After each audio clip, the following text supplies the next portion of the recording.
Ever heard of Chiyou, the one with blade-like sideburns, horns upon his head?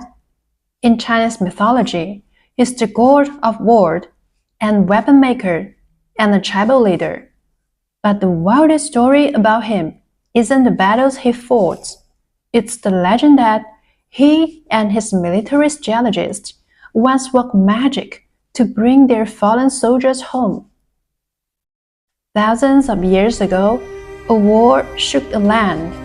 Bodies lay scattered. Rivers of blood stained the earth, and the setting sun turned the battlefield crimson. When the battle was over, the wounded were carried away. But their leader, Chiyou, stood frozen, his eyes heavy with sorrow. He looked down at the fallen soldiers and thought, he can't just leave them behind. He had promised their families to take them home. Beside him was his military strategist, wise and calm, and packed real magic. With a slow nod, he told Chiyou to swap roles. He asked Chiyou to carry the command staff, and he would perform the ritual.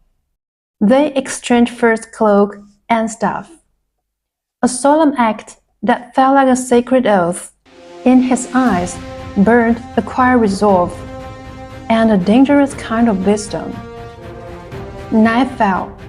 The strategist wrapped himself in Chiyou's furs, chanting as his blade shimmered faintly in the dark.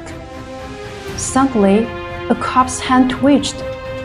Then, one by one, the dead soldiers rose to their feet, their stiff bodies moving in eerie unison, following Chiyou's staff toward the south, the way home.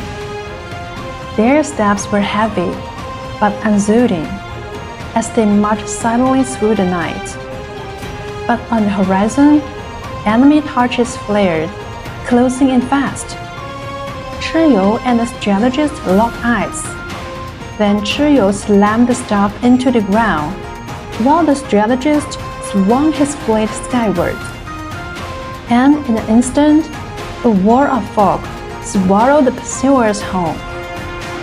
Yet, inside the mist, a path split open, guiding Chiyou and his warriors safely home. At last, dawn broke. Golden sunlight spilled across the valley. Smoke rose from distant huts. Their village was near. The strategist lifted his hand, ending the spell.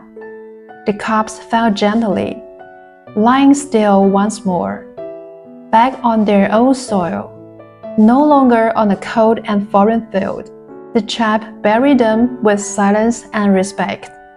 Chiyou and his strategist stood nearby, grief etched in their faces.